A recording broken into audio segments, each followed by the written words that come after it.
In the deepest part of the forest, far from modern roads and forgotten by time, there once stood a small village named Kobira. No map showed it. No tourists visited it. Only the old people from nearby towns whispered about it in low voices.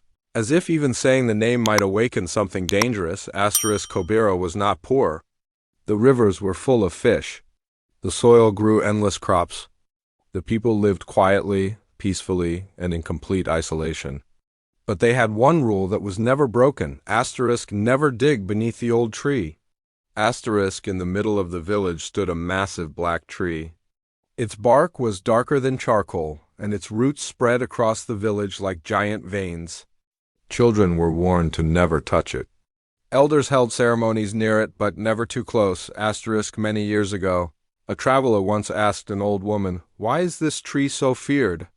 Her hands trembled as she whispered, "Because it is not just a tree. It is a prison." One night, a young man named Tano became curious. He had always felt the tree watching him. The air around it felt heavy. The ground around it was always cold. That night, the moon was red, and Tano made a decision that would change everything. Armed with a small shovel, he walked quietly to the tree. He told himself it was just stories, just fear created by old people. The first time his shovel hit the ground, the earth felt soft. The second time, it felt warm. The third time, blood oozed out of the soil. He froze. But instead of running, he kept digging, beneath the roots. He found something wrapped in dark cloth. It was a box, and it was breathing, Tano's hands shook as he opened the box. Inside were bones. Not animal bones. Human bones.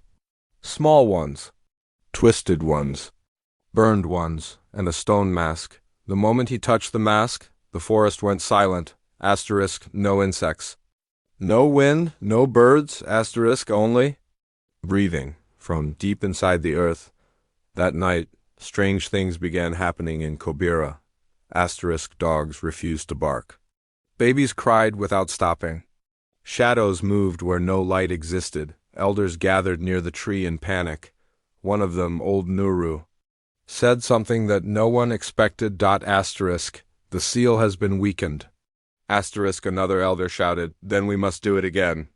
Tano watched from the shadows, terrified.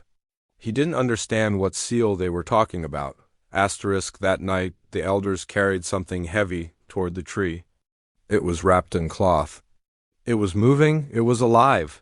They dug where Tano had opened the soil and placed the moving object inside. They chanted in a language no one remembered, but the ground began to shake. A deep voice rose from below the earth. "You are too late." The tree cracked. The sky turned black, and the earth swallowed the whole, from that night forward. Villagers started to dream the same dream. A dark figure walking through their homes, touching their walls, whispering, "I am awake." Tano tried to leave the village. But the forest paths had changed. He was trapped. They all were 7 days after the box was opened. The air around Kobira became strange, heavy, thick, like breathing through water. The river stopped flowing. The crops turned black overnight.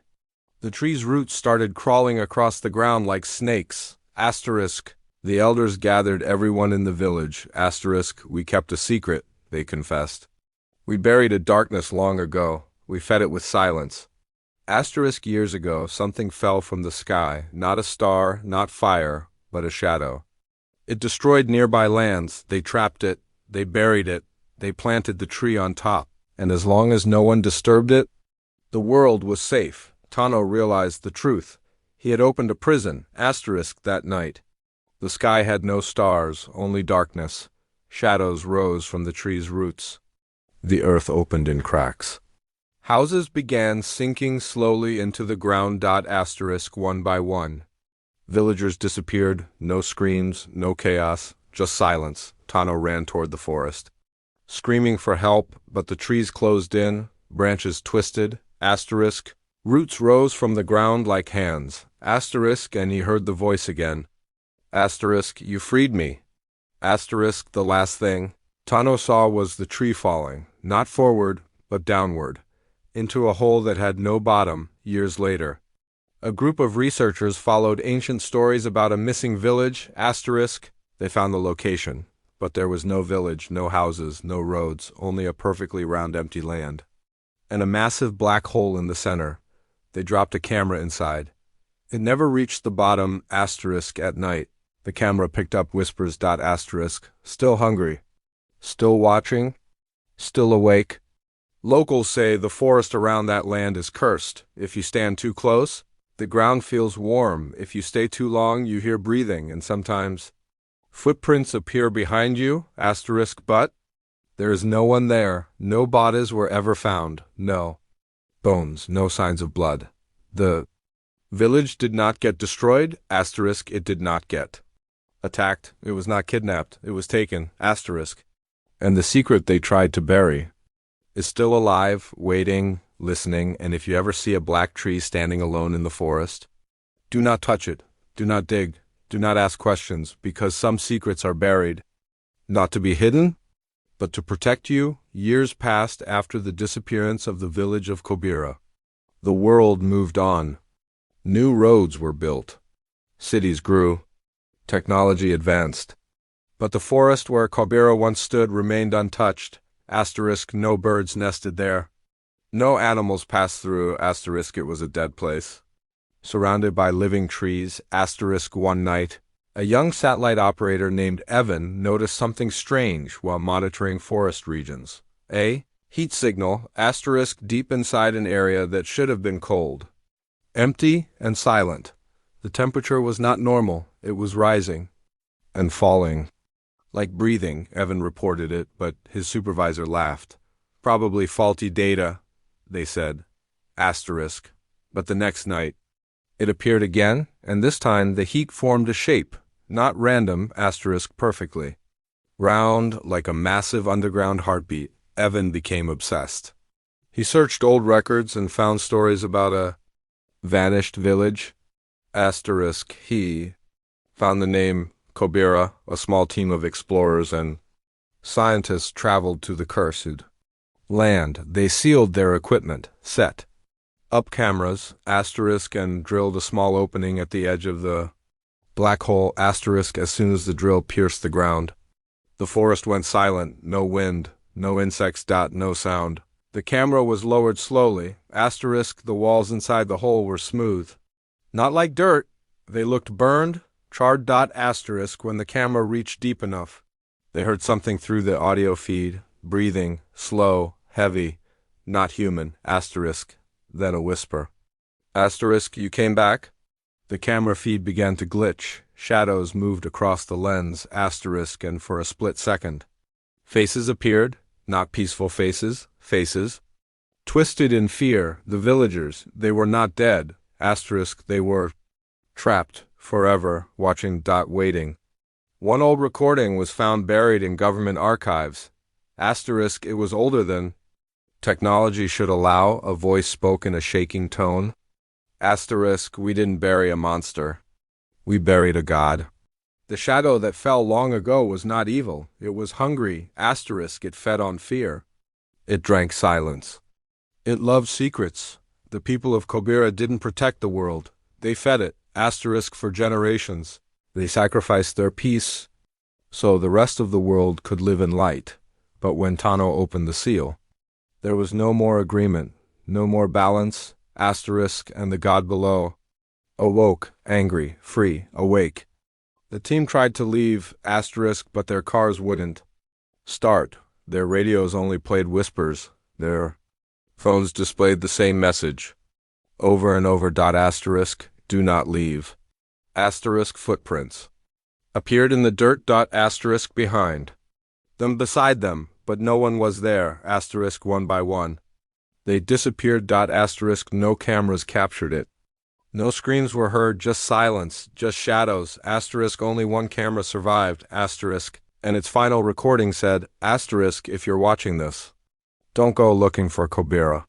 Asterisk, some villages disappear, so the world can survive. Even today, satellites still detect the signal, the breathing heat, the moving shadow, asterisk, and sometimes, very rarely, asterisk, a new tree begins to grow in the center of the hole, a black tree with roots that twist like veins, waiting, watching, hungry, because the secret was never destroyed, asterisk, it was only buried deeper, asterisk, and it is still alive. Years after the failed expedition, far from the forest of Kobira, a small boy named Malik began hearing whispers in his sleep. Asterisk, he was only 7 years old. Asterisk, every night at exactly 3:17 a.m. He woke up and stared at the corner of his room. Asterisk, and he spoke words he never learned. Asterisk, the tree is growing again. His parents thought it was just nightmares until Malik started drawing. Asterisk, he drew the same thing every day, a black tree, a hole in the ground, and faces inside the roots. Asterisk, one day, his teacher asked him, "Where did you see this tree?" Asterisk, Malik's answer was soft. Asterisk, it's calling me. Asterisk, in a distant village, old people began to notice something terrifying. Asterisk, newborn babies were being born with a strange mark on their backs. Asterisk, a symbol shaped like twisted roots. Asterisk, the same symbol that was carved inside the stone mask Tano had found years ago. No one understood why. Animals began refusing to enter certain forest areas. Birds stopped flying over certain lands. Asterisk, the earth was changing. The shadow below was no longer asleep. It was spreading, through roots, through dreams, asterisk, through bloodlines. Asterisk, an antique book suddenly appeared in an underground black market library. Asterisk, no one knew how it got there. The cover had no title, only a symbol, the root symbol. Inside, the pages spoke of the Keepers of Silence. Asterisk, according to the book, Kobira was not the only village. There were others, hidden across the world, each guarding a different prison, each holding back a different darkness. Asterisk, and now the prisons were weakening, one by one. A final line stood on the last page. Asterisk, when the last tree falls, the world will remember the darkness it buried.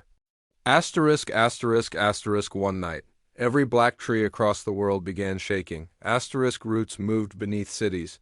Cracks appeared in roads. Animals screamed. People around the world had the same dream, a massive shadow rising from the earth. Roots wrapping around buildings. A sky with no stars and a voice that said, "You forgot me." The prisons were not breaking. They were opening. Asterisk, far away. Deep in the mountains, an old man was found walking alone. Asterisk, he had no name, no memory of time. Asterisk, but he remembered one thing. He remembered Kobira. He was the only one who escaped. He began telling people, "We weren't taken, we were spared." Asterisk, they chose who to keep. Asterisk, they chose who would carry the warning. But no one believed him, until earthquakes started, until forests died, until black trees started growing in empty lands. Asterisk, one night, every screen in the world went black. Phones, TVs, computers, then a message appeared. Asterisk, the seal is broken. Cameras showed live footage, deep underground, roots moving like snakes, darkness breathing, and then one final message. "You did this?" Asterisk, asterisk, a massive crack appeared in the earth. Asterisk, deeper than oceans, wider than cities. From it rose something that was never meant to be seen, not a monster, not a god, a presence. Asterisk, a living darkness. It had no face, no body, only hunger, only memory. And it said, "I kept my promise, you did not." Asterisk, Tano would place his hand on the trunk and sense a subtle vibration, as if the tree itself was alive and aware of his presence. At night, when everyone else slept, he could sometimes hear whispers carried on the wind, voices so soft they seemed to come from beneath the ground itself. "Do not wake me," they seemed to say. But Tano's curiosity was stronger than fear, and one night, under the glow of a blood-red moon, he made a decision that would change everything. Asterisk, he slipped quietly from his home, gripping a small shovel he had taken from the edge of the village. His footsteps were muffled by the soft moss that carpeted the forest floor. The villagers were asleep, unaware of the choice that was about to be made. As he approached the massive tree, he noticed the air grew colder, heavier, almost as if it resisted his presence. Shadows seemed to twist unnaturally around the roots, and a faint hissing noise carried on the wind, though there was no wind at all. Tano began digging at the base of the tree, his heart hammering in his chest. The earth was soft at first, giving way easily to the shovel, but as he dug deeper, he encountered something hard, something unnatural. A box, wrapped in dark, rough cloth, lay buried beneath the roots. The air around him seemed to grow thicker, pressing down on his chest, and the shadows danced closer. As if curious about what he had discovered, he hesitated, staring at the box. A sense of dread washed over him, warning him to stop. But he could not. With trembling hands, he pulled the box free. It was surprisingly heavy, almost alive with weight. The cloth rustled unnaturally, and beneath it he glimpsed something pale.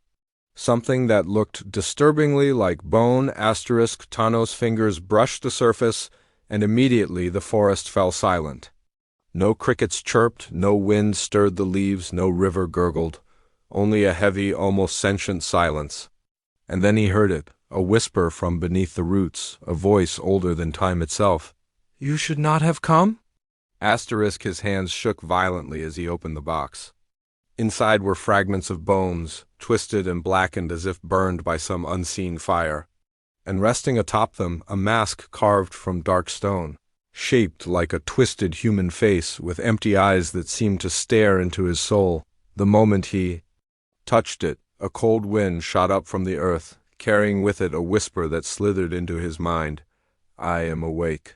Tano fell backward, the box sliding from his hands, but the mask remained, now vibrating with a faint hum that resonated through the ground. The roots of the tree trembled as if reacting to the disturbance, and cracks appeared in the soil around him. Shadows stretched from the tree, twisting unnaturally toward him. Panic surged, but before he could move, the whispers grew louder, forming words he somehow understood. "The seal is broken. The watchers have seen you. You cannot leave." He scrambled to his feet and ran toward the village, but the familiar paths seemed to shift under his feet. The homes of his neighbors appeared warped, shadows crawling along the walls as if alive. Doors slammed shut on their own, windows darkened. And through it all the tree loomed behind him, impossibly taller than before, its branches like skeletal arms reaching across the village. The elders of Kobira appeared suddenly, their faces pale, their eyes wide with fear and recognition. "Tano," one of them shouted, "you've done it! You've undone the years of silence. You've woken what was buried." Another elder whispered urgently, holding a staff carved with strange symbols, "We must perform the rite again, before it consumes us all." But it was too late. From beneath the roots, the ground began to tremble violently. A deep, guttural growl echoed from beneath the earth, a sound that was not animal, not human, but something older. Shadows poured from the cracks in the soil, crawling like liquid darkness across the village. The river boiled, crops withered instantly.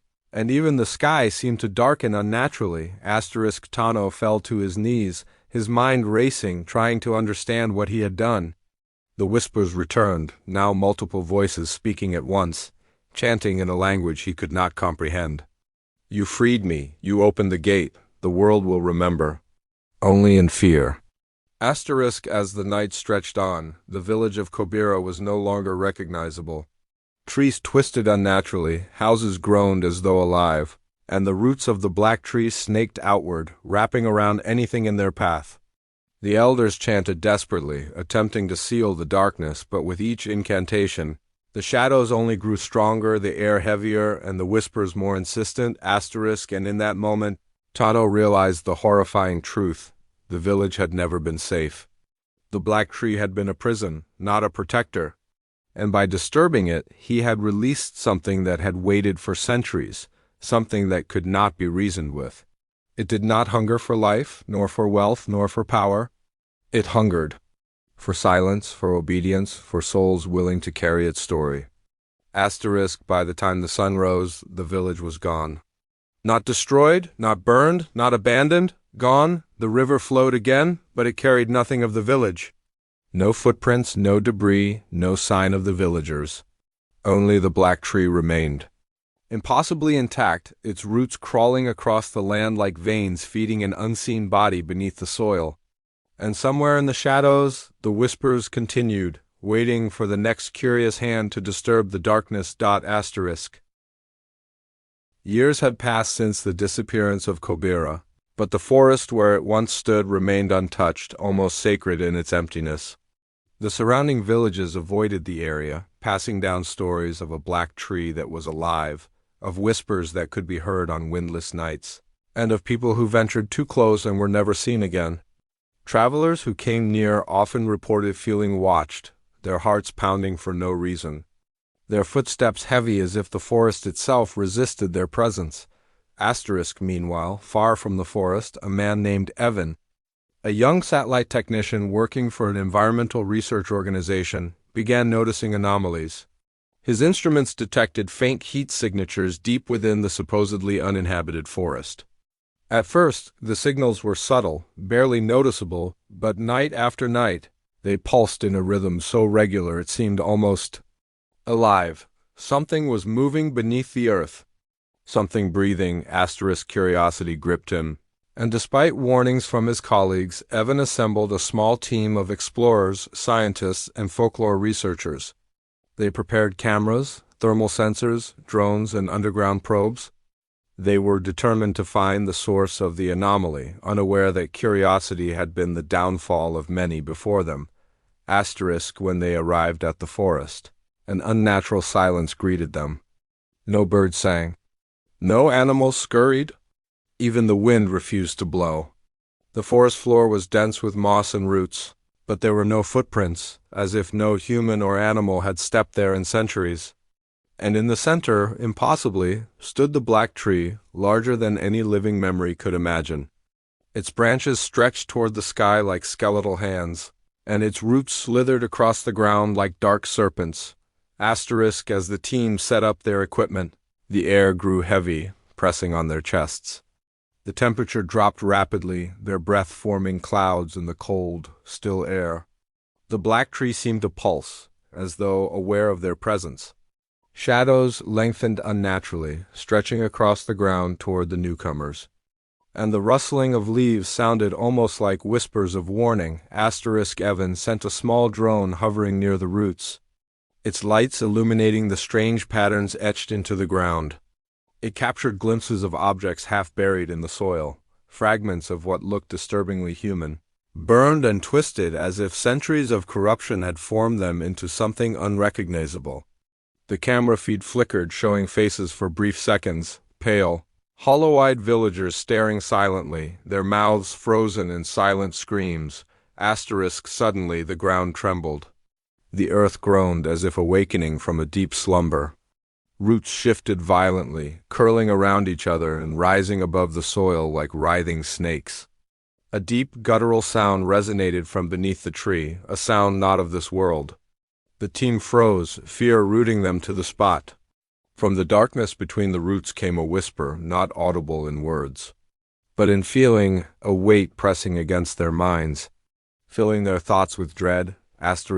It's alive, whispered one of the researchers. It's conscious.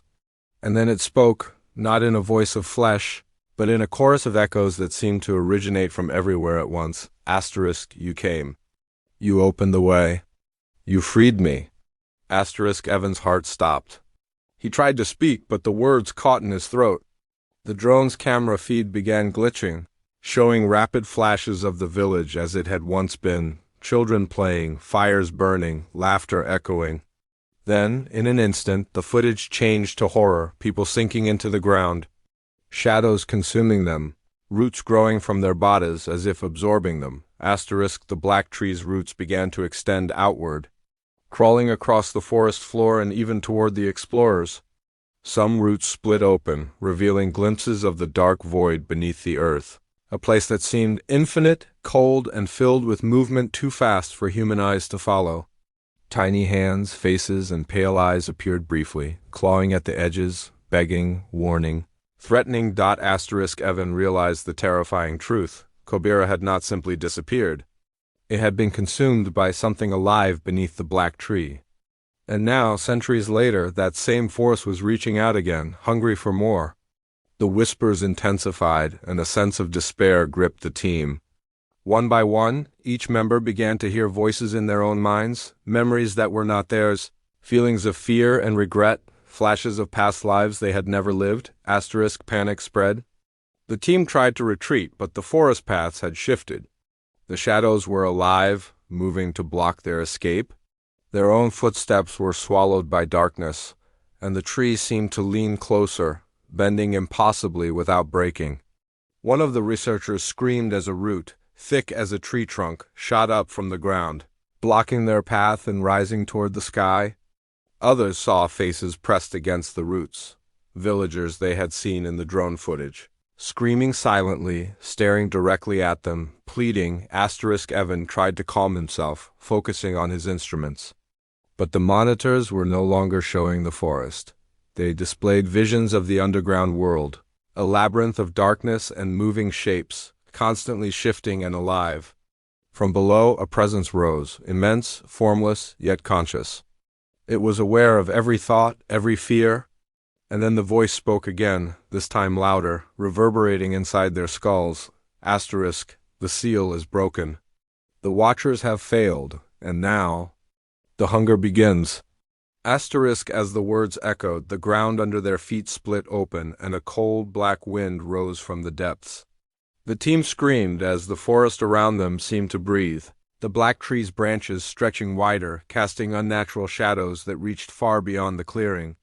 They realized too late that they had entered a place where the rules of the world no longer applied, where light, sound, and time were twisted. And beneath it all, from the void below the tree, something stirred. Something patient. Something that had waited for centuries to awaken. It did not move like a creature of flesh or bone. It moved like thought itself, infinite, dark, and aware. And in that darkness, the whispers began to form a single word, soon. The team, paralyzed with fear, could do nothing but watch as roots continued to rise, shadows continued to stretch, and the black tree seemed to pulse with a life of its own, feeding on the forest, the land, and the minds of anyone who dared come near. It was then that Evan understood. Kobira had not been taken by fire, flood, or storm. It had been claimed by a living darkness, a force that had waited, patient for centuries, and now, with the seal broken, it would not stop. The forest fell silent again, as if holding its breath. But the oppressive weight of the black tree, the unseen void beneath, and the whispers in the air promised one terrible truth. The hunger was only beginning, and far away. The world continued, unaware that a shadow older than time itself had returned. After the terrifying encounter at the black tree, Avon and the few remaining team members barely escaped the forest. But even outside, they could feel that something had changed. The air itself seemed heavier, darker, as if the forest had stretched its influence beyond its boundaries. When they returned to the nearest town, the residents noticed strange signs. Children began waking in the middle of the night screaming about whispers. Animals refused to enter certain areas, staring at the horizon as if seeing something no human could. Crops withered inexplicably, rivers ran slower, and the wind carried an unnatural chill. Even the local elders whispered of a returning darkness, something that had been kept at bay for centuries. Now breaking through the fragile seal once more, Evan began to experience visions. At first, small things, shadows moving at the edge of his vision, whispers in empty rooms, fleeting glimpses of faces pressed against darkness. But the visions became stronger. He saw the village of Kobira again, as it had been before its disappearance, but twisted. Shadows replaced familiar figures. The laughter of children became screams. The river was black, boiling, and flowing with a thick mist that seemed to rise from the ground. And then came the message. At first it appeared in his dreams, a single word carved into his mind, soon. The word carried a weight he could not shake, echoing in his chest every time he blinked. Objects around him began to behave strangely. doors creaking open when no one was near, shadows stretching unnaturally long across walls, cold spots appearing in the middle of rooms. And at night the whispers returned, stronger than before, repeating the same chilling phrases, asterisk, you cannot hide. Asterisk, the seal is broken. Asterisk, I am awake. Asterisk, Evan realized that the force beneath the black tree was not confined to the forest. Its influence had begun to spread, reaching far beyond Kobira, infecting minds, twisting reality, and bending the world toward the darkness it had once been imprisoned beneath. Asterisk, and somewhere, deep underground, the black tree pulsed once more. As if sensing the fear it had now sown, the world had been warned, but no one knew how terrifying that warning truly was.